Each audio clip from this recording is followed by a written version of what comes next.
Hello दोस्तों, मैं हूं अमू। स्वागत है आप सभी का डिफेंस एंड डिप्लोमेट्स। दोस्तों, पिछले कई दिनों से अंतर्राष्ट्रीय राजनीति पे घटित हो रही घटनाओं पर विचार विमर्श करने के लिए मैं आपके बीच में नहीं था दोस्तों। इसके लिए मैं क्षमा प्रार्थी हूं। आज फिर उपस्थित हूं एक नए विषय और प्रासंगिक घटनाओं को लेकर के, जिसपे हम समझेंगे कि अंतर्राष्ट्रीय राजनीति में ये क्यों हो रहा है, इसके पीछे कौन लोग शामिल हैं, इसका क्या प्रभाव हो सकता है, भारत में इस पर क्या असर होगा। आज हम इसका डिस्कशन करेंगे दोस्तों। पिछले 3-4 दिनों से लगातार नेपाल से कुछ इस तरह की सूचनाएं मिल रही थी जो यह बता रही थी कि नेपाल की स्थिति कमोबेश उसी तरह से जिस तरह से श्रीलंका की थी या जिस तरह से बांग्लादेश की थी। इस बात को और स्पष्टता तब मिली जब स्टूडेंट प्रोटेस्ट होने लगे। आप देखेंगे कि लगातार पिछले कई वर्षों माने पिछले 4-5 वर्षों से लगातार भारत के इर्द गिर्द यानी साउथ एशिया के जो देश हैं उन देशों में इस तरह की घटनाएं घटित हो रही हैं।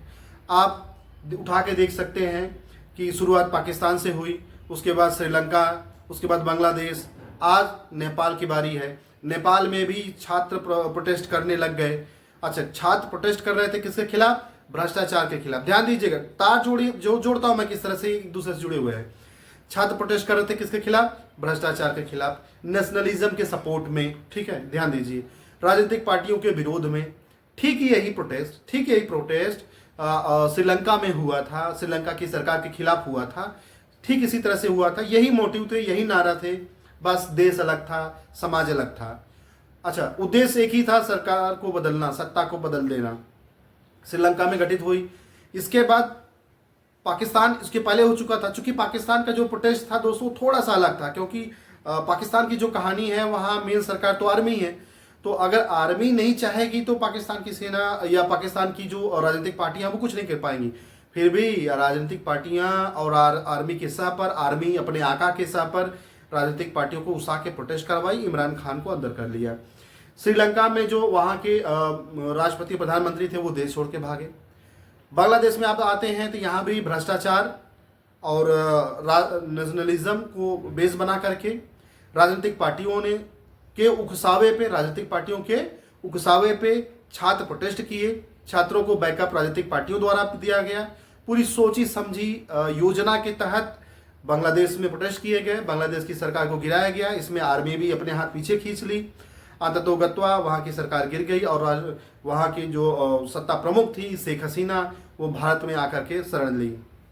ठीक यही स्थिति अब नेपाल में हो रही दोस्तों। वहाँ स्टूडेंट प्रोटेस्ट कर रहे हैं। केपी शर्मा ओली, चूंकि वहाँ के जो प्रधानमंत्री हैं, उन्होंने प्रोटेस्ट को कुचलने के लिए प्रयास किया, जिसमें कई लोग मारे गए, कुछ घायल हुए छात्र, और ये प्रोटेस्ट बढ़ते गया।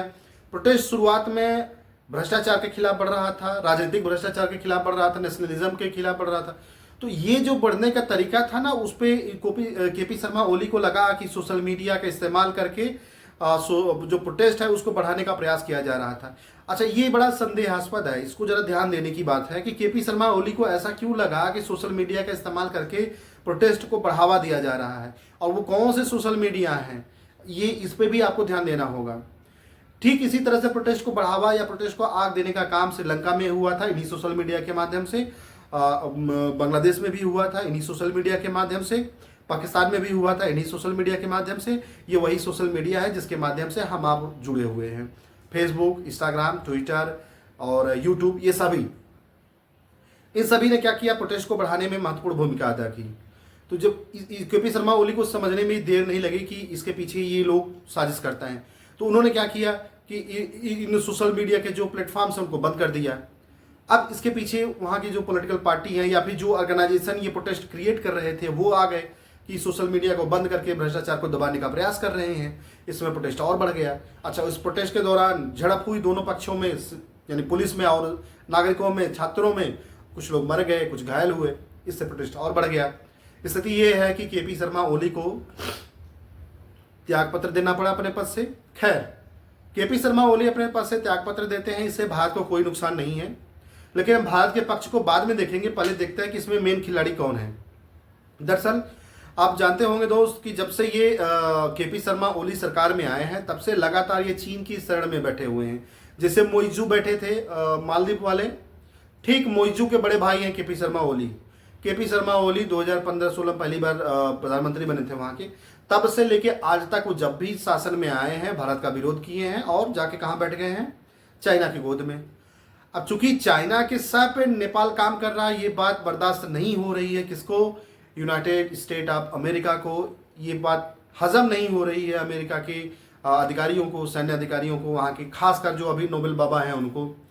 दरअसल भारत को डिस्टर्ब करने के लिए सबसे जरूरी है भारत के जो इर्द गिर्द देश हैं, छोटे देश हैं, उनको डिस्टर्ब किया जाए, और उनको डिस्टर्ब करने का पूरा प्रयास चल रहा है। अभी अब पाकिस्तान के माध्यम से, अफगानिस्तान ऑलरेडी डिस्टर्ब है, पाकिस्तान ऑलरेडी उनका चमचा है, जूते चाट रहा है। नीचे आ जाइए, श्रीलंका दिनहीन है, बांग्लादेश डिस्टर्ब है, नेपाल डिस्टर्ब कर दिया, बचा क्या। तो इन सब जो प्रोटेस्ट है, जो देश डिस्टर्ब हो रहे हैं, इनका प्रभाव, इनका तनाव भारत पे जरूर पड़ेगा। म्यांमार की भी स्थिति कमोबेश वही है, डिस्टर्ब ही है। तो म्यांमार में जो अमेरिका का ज़्यादा पहुंच नहीं है, पर यहाँ है, ये नेपाल को डिस्टर्ब कर दे रहे हैं।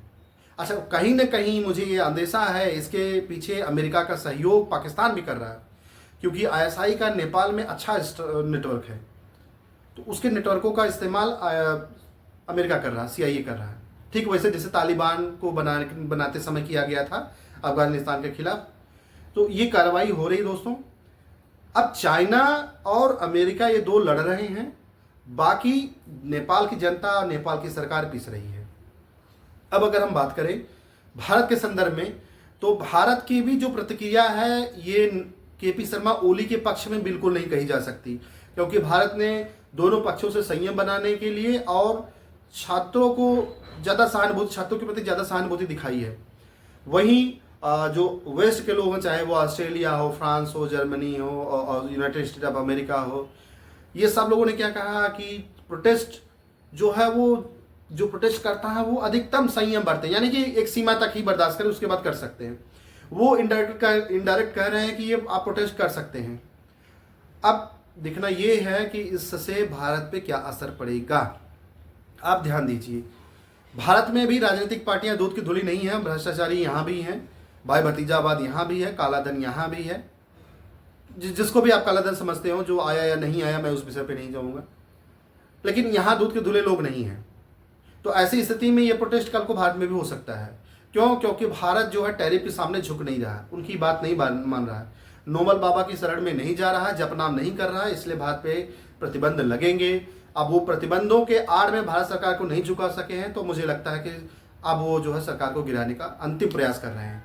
जितना प्रयास कर सकते थे उतना उन्होंने कर ही लिया। जैसे उन्होंने बताया कि पेट्रोल डीजल खरीदने से, रूस का जो डीजल खरीद के आ रहा है, पेट्रोल खरीद के आ रहा है, जो भी ऑयल आ रहा है, वो उससे ब्राह्मणों को फायदा हो रहा है। अब बताइए, एक नाटो के मेंबर हैं, सदस्य है यूरोप का, वहाँ के एक नेता कह रहे हैं कि भारत को जो है कई टुकड़ों में बांट देना चाहिए, वो कई टुकड़ों में बटा हुआ है।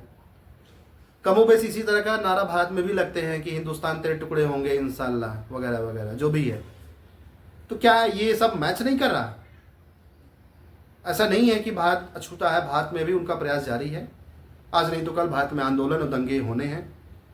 किसी भी नाम से कोई भी पॉलिटिकल पार्टी इसके पीछे सपोर्ट भी कर सकती है, या सामने नहीं आकर के छात्रों को उकसाने का प्रयास कर सकती है, जनजातियों को उकसाने का प्रयास कर सकती है, धार्मिक उन्माद फैला सकती है। इस तरह की घटनाएं भारत में अगर साल 6 महीने के अंदर हो, समझिए इसमें नोबेल बाबा का पूरा पूरा हाथ है। एक बात, नोबेल बाबा का हाथ नेपाल में भी है। आज आपको नहीं लग रहा है, आज सबको लग रहा है कि चाइना इसके पीछे है। असल में दोस्तों इसके पीछे नोबेल बाबा हैं। जब इनकी सरकार जाएगी 2-4 साल 5 साल बाद रिपोर्ट सामने आएगा, तब आपको पता चलेगा कि इसके पीछे नोबेल बाबा का काम था और उनका सहयोग पाकिस्तान कर रहा था। इस विषय पे और कोई नई सूचना आएगी तो हम तथ्य आपके सामने साझा करेंगे, सामने रखेंगे, उस पर एनालिसिस करेंगे, उसका विश्लेषण करेंगे। तब तक आप हमारे वीडियो को देखिए, लाइक करें, सब्सक्राइब करें। धन्यवाद।